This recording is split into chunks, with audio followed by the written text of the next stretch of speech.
Mes chers nouveaux abonnés, mes chers abonnés, mesdames, messieurs, peuple congolais, chers membres de la diaspora, individuellement et collectivement, tant au niveau citoyen que politique, intellectuel, militaire et religieux, du nord au centre et de l'est à l'ouest et au sud. Je vous informe que la mémoire individuelle et ou collective, qu'elle soit bonne ou mauvaise, se construit et se transmet. Et pourquoi? Parce qu'un individu ou une société et voit un pays qui n'a pas de mémoire à construire et à transmettre, ces individus-là ou ces pays-là seront toujours en proie aux mêmes erreurs, aux mêmes amalgames, au négationnisme, à la guerre des mémoires. Et n'oublions pas à la repentance. Ces individus-là et ou ces nations-là n'ont pas d'avenir. Et pourquoi? La mémoire se construit et se transmet certainement et l'espoir se donne. Parce que le futur, l'avenir, c'est justement le passé et le présent qu'on ignore. Donc construisons l'avenir de nous peuples congolais et de nos enfants et petits-enfants, arrière-petits-enfants, bref des Congolais à l'échelle de notre pays qui est aujourd'hui fracassé et vendu à la découpe par l'ogre des bords de la Lima qui n'a laissé sur les routes du Congo que des cadavres de tout âge. Monsieur le despote Denis Sassou Nguesso, les nérons tropicales, ces individus-là que l'on ne rencontre qu'une fois tous les 2000 ans dans une nation et ou société donnée. Ils seront toujours au service du mal, de la haute trahison, de l'injustice, de l'oppression et ou de la barbarie, de crimes de masse et de génocide. Denis Sassou Nguesso est un cas d'école de ces individus-là qui seraient placés là, qui seraient venus pour piétiner nous, peuples congolais, au regard du capital décès, au pays jusque dans la diaspora. Mes chers nouveaux abonnés, mes chers abonnés, mesdames, messieurs, peuple congolais, chers membres de la diaspora, le futur, c'est justement le passé et le présent qu'on ignore. Et si on construisait déjà le futur, et c'est maintenant, par la transmission déjà de la mémoire vivante. Sur ce point, aujourd'hui, le 17 octobre 2023, c'est exactement le premier mois de l'anniversaire de la rumeur de coup d'État de palais contre le despote Denis Sassou Nguesso. Ce fut le 17 septembre dernier et vous avez tous suivi dans les médias et réseaux sociaux de toute l'Afrique, on en parlait. Ça fait le buzz. On en parlait de ce coup d'État de palais au moment où le despote Denis Sassou Nguesso était en vadrouille, comme d'habitude, dans le monde. Et là, il était aux États-Unis, à New York. Vous avez tous entendu ce coup d'État-là Et historiquement, jamais un coup d'État n'a été annoncé. Jamais. Historiquement. Mais là, chez nous là-bas au Congo, c'est à la Kelele. Coup d'État contre Sassou. Ça a commencé déjà avec les affaires de Motando au début des années 2000. Vous vous souvenez, jusqu'au nos jours. Le 17 septembre 2023. Et depuis, rien. Ni de responsabilité et encore moins de coupables. Et n'oublions pas des sanctions. Alors, qu'est-ce qui se passe? C'est tous les questionnements. Ce qui revient à tirer 3 leçons de l'anniversaire du coup d'État de Palais raté au point. Aujourd'hui, c'est le premier anniversaire du mois. Ça s'est passé au Mali, au Burkina Faso, au Niger, au Gabon, au Burkina Faso, au Guinée, au Zimbabwe et partout. On n'a jamais entendu qu'il y a coup d'État, là rien. Ni les personnes impliquées et autres, rien. C'est quoi? On prend les Congolais pour des idiots et ou pour des animaux, des indigènes, des sauvages, des toutous, je ne sais pas. Alors, tirons les leçons de ce premier anniversaire, du premier mois de ce coup d'État. Voilà, on va tirer 3 leçons. Et pourquoi? Parce que l'ignorance est la pire des souffrances. Le savoir et la connaissance vous libèrent. On est bien d'accord?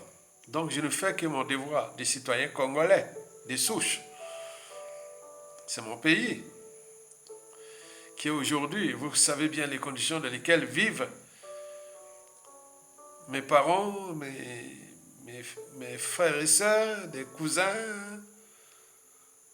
nièces, neveux, tout, comme tout le monde dans ce pays.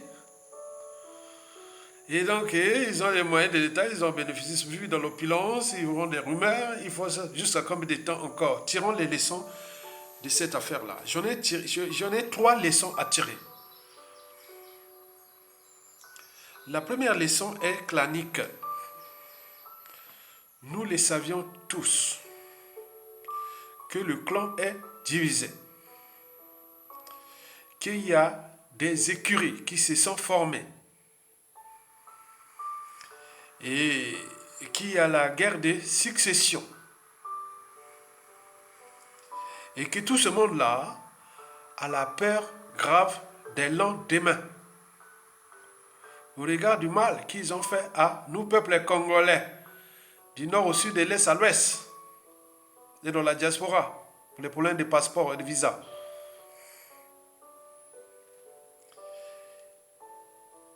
Ils savent très bien qu'il y a des règlements politiques et militaires dans le nord et dans la Kivette. Au regard des nordistes, civils et militaires qu'ils ont assassinés. Il y a 2 encore qui coupissent en prison, du général Mokoko et autres. Donc si on dit, écoutez, nous on a les monopoles de l'oppression, de la barbarie, de l'injustice et autres, et nous sommes un petit clan de Mboshi, de Yo, alors qu'on fait ce qu'on veut, on a des alliés et autres. Vous le savez, ils ont fait la lecture de la chute des dictateurs. Et que l'humanité est une contradiction. Et que dans des situations comme ça produit parfois des hommes mauvais, dangereux. On a vu dans toutes les révolutions. Depuis la Révolution française, en passant par la Révolution russe, et tout ce qui s'est passé, en ce moment se déroule au Gabon. Donc ils savent bien qu'ils sont dans un milieu très très dangereux. Qu'il y a des gens qui ont envie de les fracasser quand il y aura le moyen de l'État. hein, avec 100. Vous voyez déjà ça que je fais à mes yeux, ça veut dire que quand les patrons des services secrets ou des ministres d'Intérieur ou des directeurs de la police ou garder un commissariat et autres, que les gens arrivent là demain, bon, attends, que toi tu sors soit handicapé ou mort, ou, vous voyez déjà ça.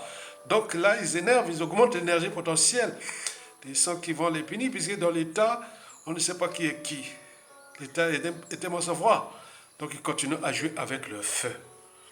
Mais le clan là, il sait très bien que on va aller vers le côté du peuple et où, voilà, sachant que si un membre du clan prend le pouvoir, il sera obligé, condamné, à trahir les siens pour rejoindre le peuple, pour que son pouvoir, voilà. Mais en trahissant les clans et autres, il n'y aura plus d'alliés, il n'y aura plus de repères, puisqu'il y a trop de victimes.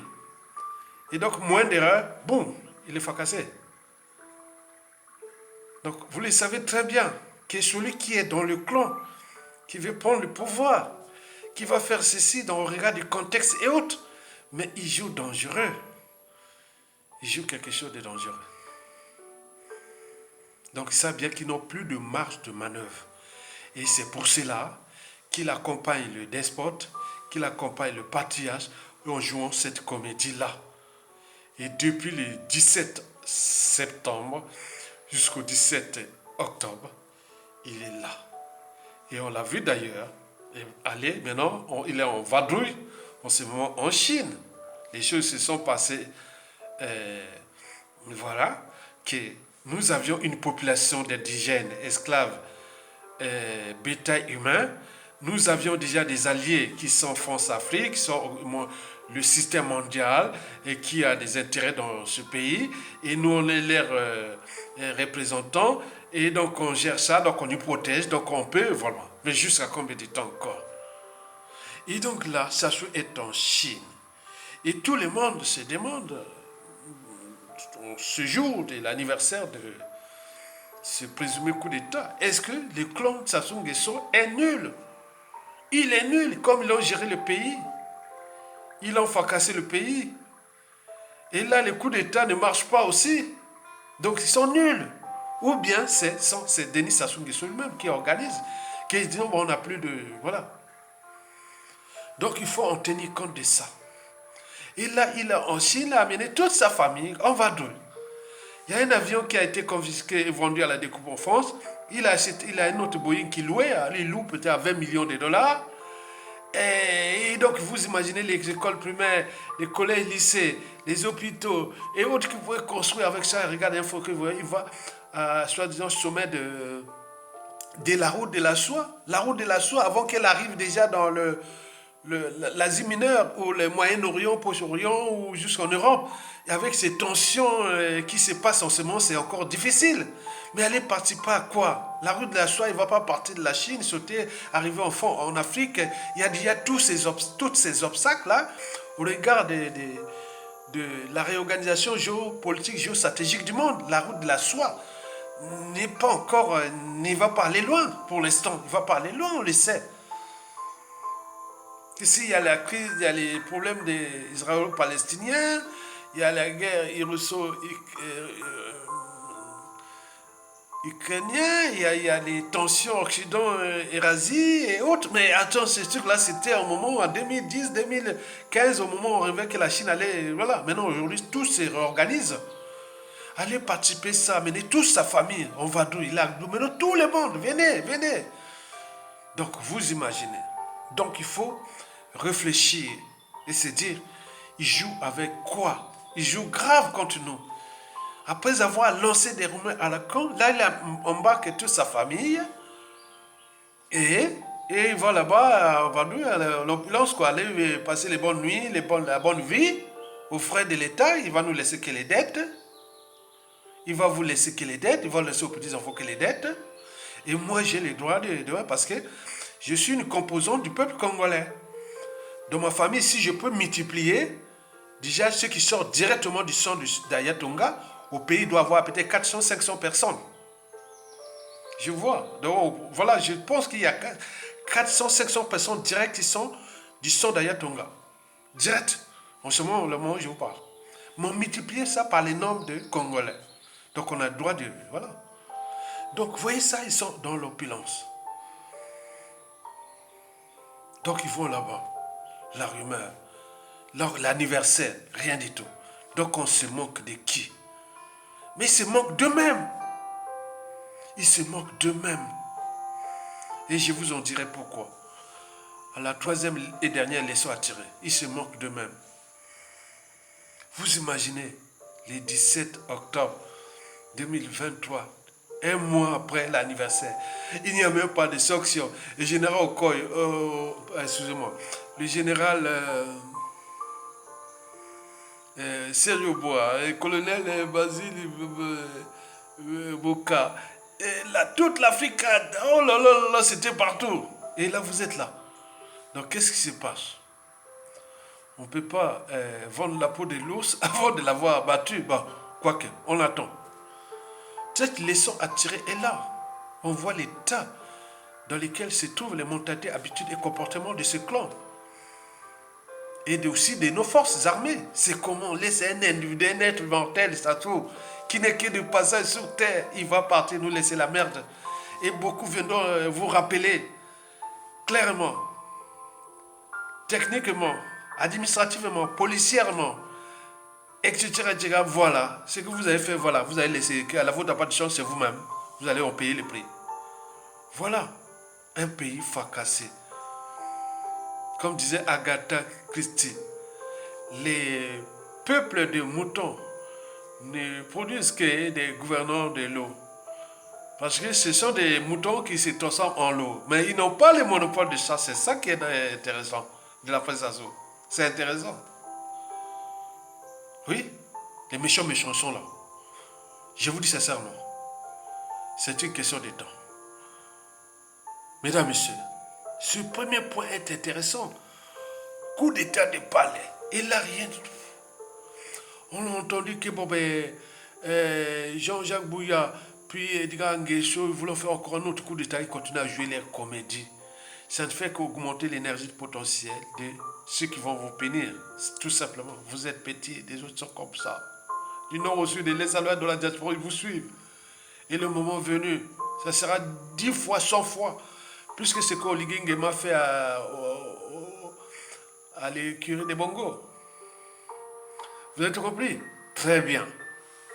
La deuxième leçon à tirer de cet anniversaire, premier anniversaire, que j'ai défini comme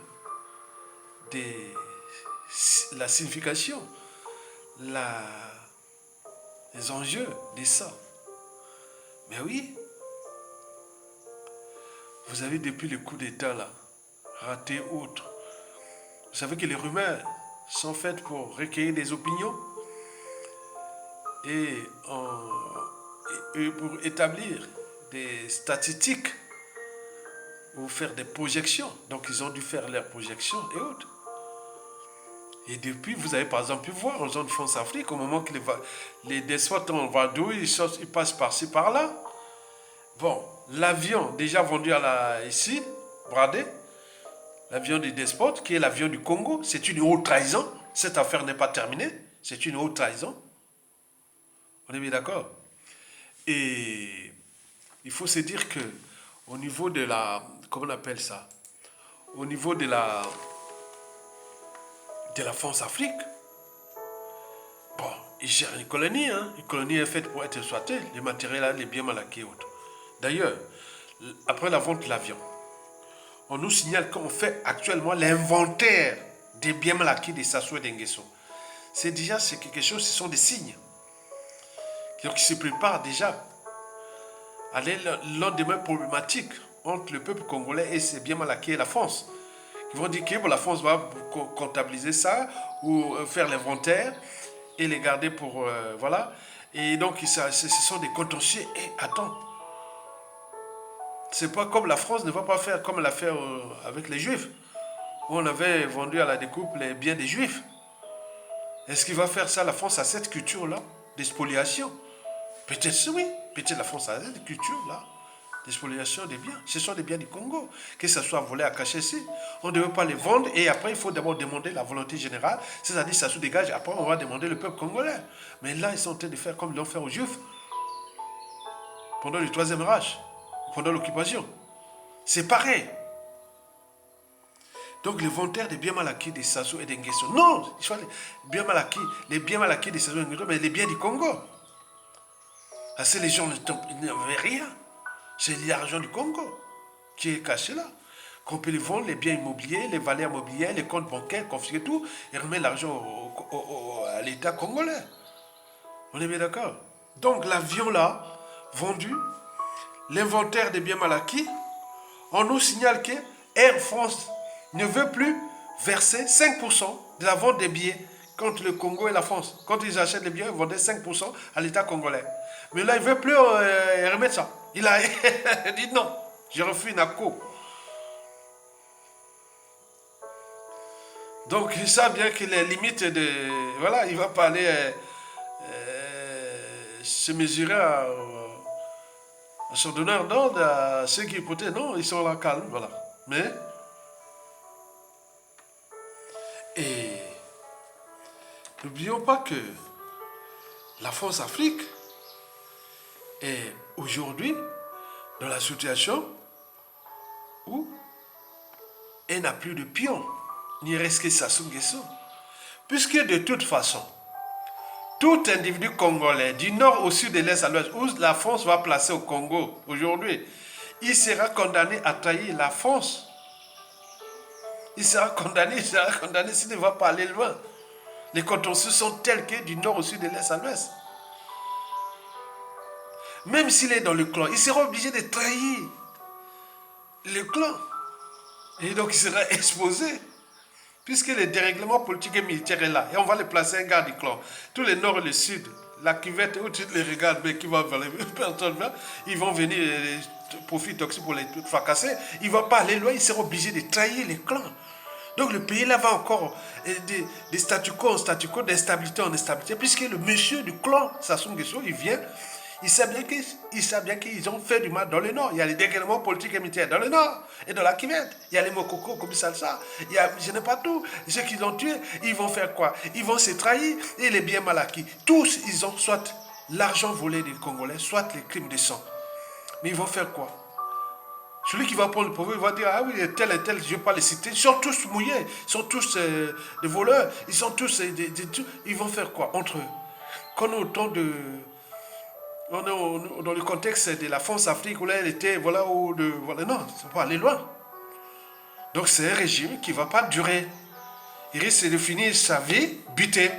Ou à défaut, il y a quelque chose qui va arriver. Et quand on l'attrape, il peut même aller crever en prison, puisque même les Mokoko qui se présentent vraiment de manière démocratique, où les valeurs occidentales, les regards, les copies, 8 ans en prison. Mais combien de fois les gars là qui vont venir là, avec toute cette rage, les gens qui ont envie de... Donc, ces gens, ce clan n'a pas d'avenir. Parce qu'il n'a pas compris que la France-Afrique prend de l'eau et qu'au lieu de conseiller la France-Afrique, il y a des perspectives au regard des contentieux et de tout ça. On peut trouver des gars du Nord bien. Il y avait Mokoko qui était élu, voilà.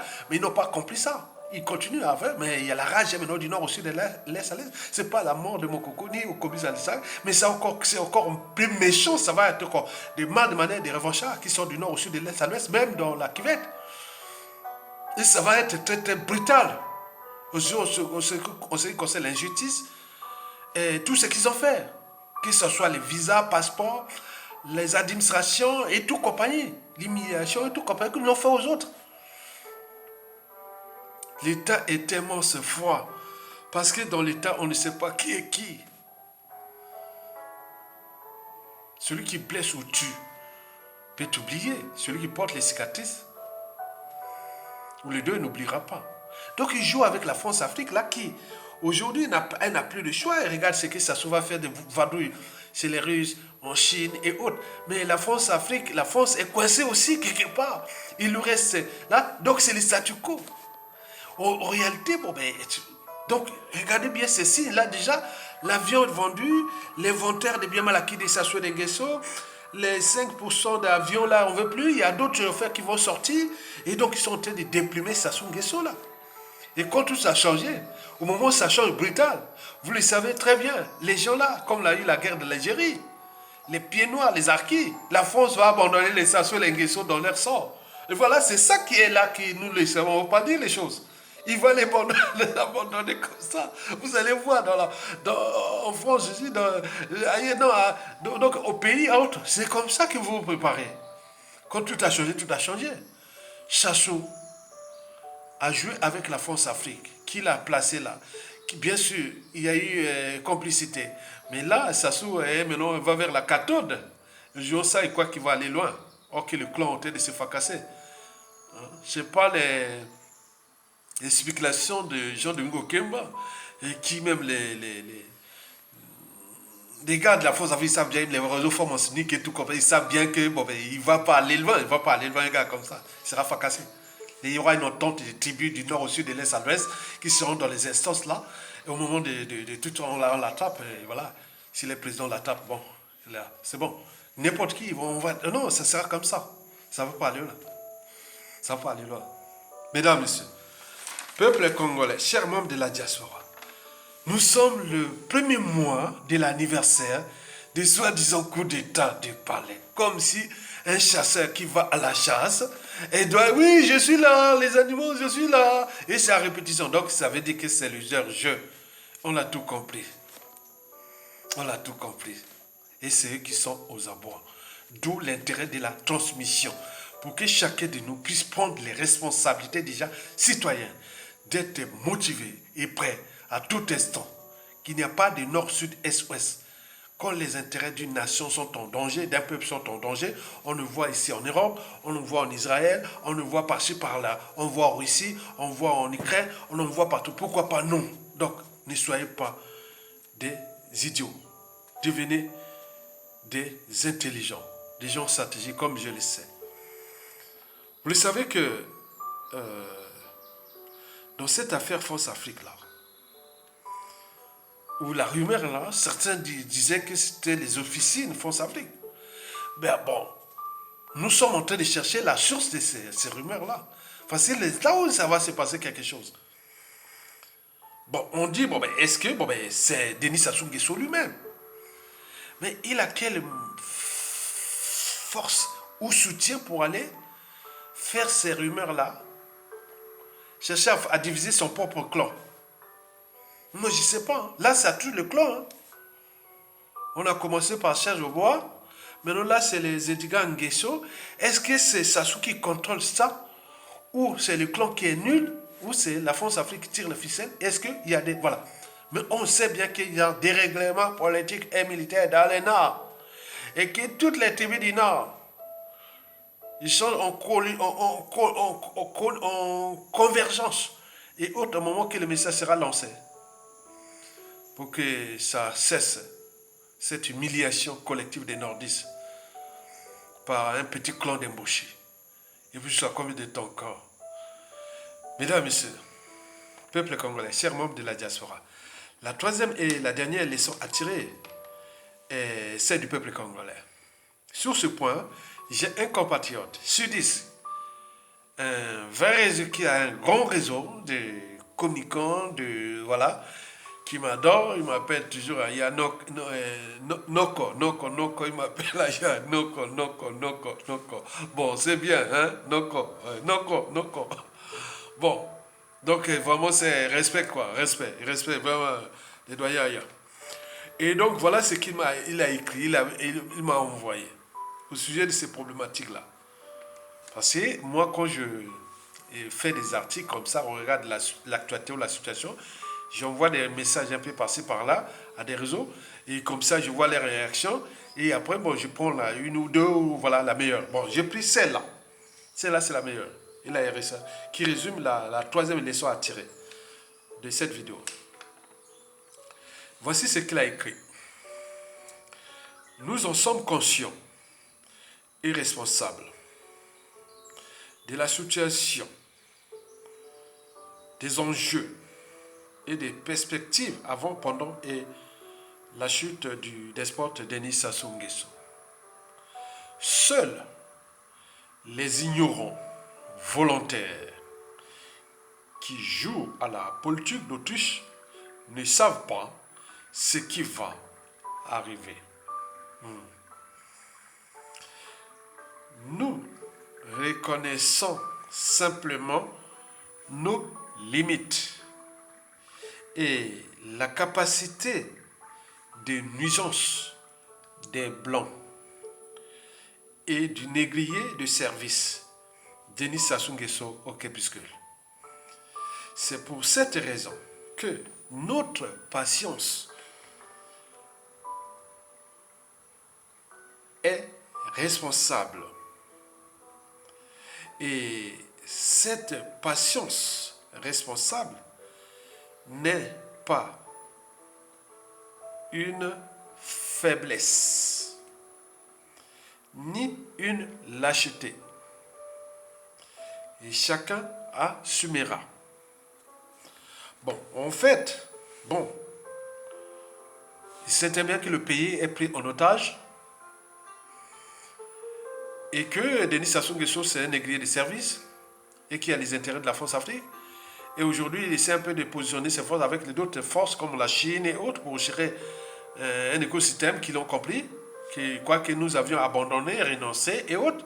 Ils utilisent les moyens de pression, de tout ça qu'ils ont, les mécanismes de la conservation du pouvoir. Donc nous, ils savent bien que non, ce n'est pas une lâcheté, ni une faiblesse. En fait, ce sont des stratégies. Ben oui. Du côté de la France-Afrique, il n'y a plus de pions. Hein. Ils cherchent à mettre un pion, mais ça ne va pas aller loin. Le mal est tel que, depuis 1997, dans le sud, jusqu'à nos jours, mais dans le nord aussi, ça s'en a massacré. Intellectuels, cadres, civils, politiques et militaires. Moi, j'ai chauffé un procès Force Afrique avec le colonel Bienvenu Mabino. On est des nordistes, non? Les régions zones Miokemba, avec les réseaux gabonais. Ali Bongo n'est plus là. Le patron des services secrets gabonais, Frédéric Bongo, n'est plus là. Miokemba pourra aussi tomber. Nous pourrons aussi régler les comptes là. Et donc, vous voyez, donc, il y a la tension. Donc, moi, je vous dis sincèrement, mesdames, messieurs, il a bien réfléchi. Il a dit oui. La situation de la France-Afrique est problématique dans ce pays. Si elle ne reste que sur ce clan-là, parce que tous les indicateurs sociopolitiques sont tous au rouge contre les plans de la France au Congo, qui consiste soit à placer un pion du clan ou un pion nordiste, et où se dit ça ne va pas marcher. Ça ne va pas marcher. Le volume de contentieux est tel que non. Il y aura une coalition quelque part pour fracasser. On est bien d'accord. Donc sur ce point, on s'est dit que nous là, la situation, ce n'est pas une lâcheté. Parce que Sassou, il est venu avec les armes de la France-Afrique. Avec la coalition des pays périphériques. Ils ont fracassé, ils continuent à brutaliser, torturer, assassiner, brutaliser, et tout. Jusqu'à comme à un moment donné, il y a une rupture. Et comme il a entraîné et conditionné, il met sous emprise les autres dans la violence. C'est ça les dangers qui les fait peur. Parce qu'il y a des gens qui sont désormais entraînés et conditionnés. Ils sont insensibles à demain quand les gens vont être... Voilà, donc c'est insensible. C'est insensible. Les gens, certains vont devenir comme des animaux aussi, comme quand tu auras moins l'État contre eux. Et ça, très bien. Et ils sont nombreux. C'est ça les dangers. Donc, je répète que le clan sait très bien que tout est contre eux dans ce pays. Et même s'ils prenaient le pouvoir, ils seront obligés de se fracasser, de trahir entre eux, s'ils veulent subsister. Et en se trahissant entre eux, c'est la voie ouverte, l'entonnoir, le sable mouvant, et qui va les fracasser. Voilà. Donc c'est tout. Donc ils n'ont pas d'issue. Mais contre la France-Afrique, donc il faut qu'ils voient vers la volonté générale, qui n'est autre que la volonté du peuple congolais qui est là. Donc s'ils ne vont pas là-bas, on regarde le contexte. Le Congo, c'est un pays stratégique de la sous-région et tout se chamboule. Et donc les gens ont bien compris. Même Alain Foucault, qui était un pion médiatique de la France-Afrique, et a voulu, voilà, on voit bien comment on l'a viré. Parce que lui, il a compris que les discours ou la propagande France-Afrique n'est pas plus en Afrique, les Africains sont désormais vaccinés, insensibles à la France-Afrique et tout compagnie. Vous allez encore jouer quoi au Congo avec les crimes que vous avez fait comme avez fait au Rwanda. Nous sommes les deuxièmes Rwanda. Et moi, je suis du nord de la Kivu et je suis bien placé. Je sais les indicateurs culturels, tribaux, sociopolitiques et militaires et tout compagnie de la presse à Sungiso. Je mesure ça. Mais il y a des choses qu'on ne peut pas dire. Mais s'ils essaient, c'est fini, c'est la casse. Oh, attends, c'est pas possible, ils vont se finir très très mal. Et le volume d'injustice qui vont être contre eux, ça a été tel que, non.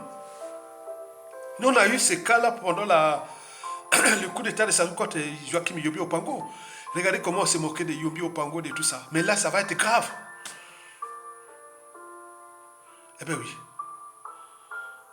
Mesdames, Messieurs, peuple congolais, d'où la patience. Elle doit se passer par ces alertes, par cette veille de conscience, par cette conscientisation et pour les lendemains meilleurs. À bientôt.